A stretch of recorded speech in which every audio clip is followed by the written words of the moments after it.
رجعنا معاكم تاني في صباح القاهرة. الحقيقة انه الايام اللي فاتت وايام العواصف والاجازات دي اثرت على امتحانات الشهر في الطلبة.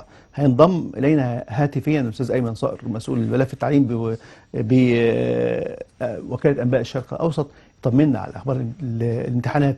استاذ ايمن صباح الفل. استاذ ايمن صباح الخير. صباح الخير. استاذ ايمن، طبعا احنا مرينا بايام تغير في الاحوال الجويه، ده ما اثر على امتحانات الشهر للطلبه في المدارس. يا ترى اخبار الامتحانات ايه يا فندم؟ بالنسبه طبعا امتحانات المدارس، امتحانات ان شاء الله باذن الله كما نعلم أنا تاجيل الامتحانات على مدى اسبوعين. تم تاجيل 3 ايام في الامتحانات. الجداول نزلت في جميع المحافظات. الوزير كان وجه ب كل مديريه بوضع الجدول الخاص بها، وبالفعل كل المديريات عملت الجدول.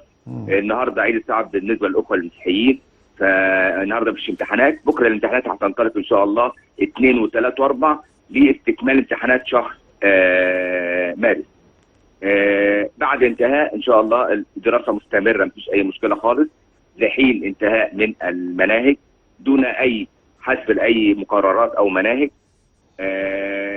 بانطلاق امتحان شهر ابريل الذي تحدد له من 2 ل 7 مايو المقبل ان شاء الله باذن الله. تالي الامتحانات امتحانات العملي في سنوات النقل، وبعد ذلك امتحان نهايه العام في 16 مايو 2026. طب استاذ ايمن، يعني احنا محتاجين نوفر طاقه.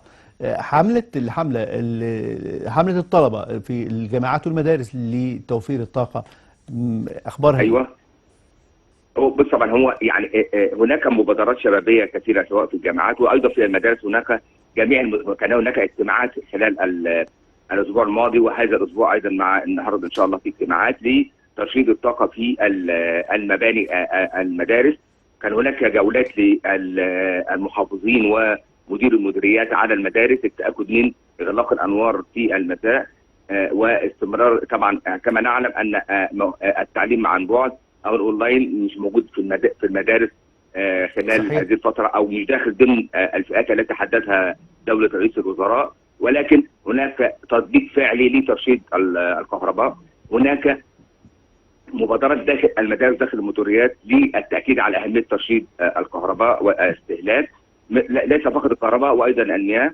هناك متابعه من المديريه. هناك رد فعل انا شايف وجهه نظر جميل جدا جدا من المدارس ومدير المدارس والمدارس على مستوى المحافظات بمشاركه هذه في المبادره وترشيد الاستهلاك. وايضا في الجامعات هناك صحيح. برضو المبادره التي اعلنها الدكتور عبد العزيز طنطاوي وزير التعليم العالي والبحث العلمي بالترشيد الاستهلاك، مبادره شبابيه. كما نعلم هناك 3,700,000 طالب في جميع الجامعات والمعاهد على مستوى المحافظات. هذا الشباب يعي تماما اهميه هذه المبادره، يعي تماما ان المشروعات القوميه الكبيره داخل في الجمهوريه الجديده تحتاج الى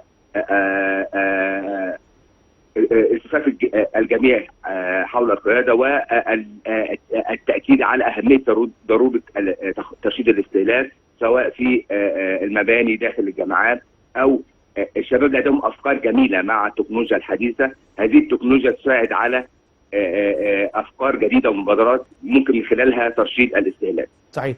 الأستاذ أيمن صقر المتخصص في شؤون التعليم وكالة أنباء الشرق الأوسط، شكرا جزيلا لحضرتك. والترشيد هي سلوك واجب علينا أنه يعني يكون عندنا احنا بشكل كبير جدا.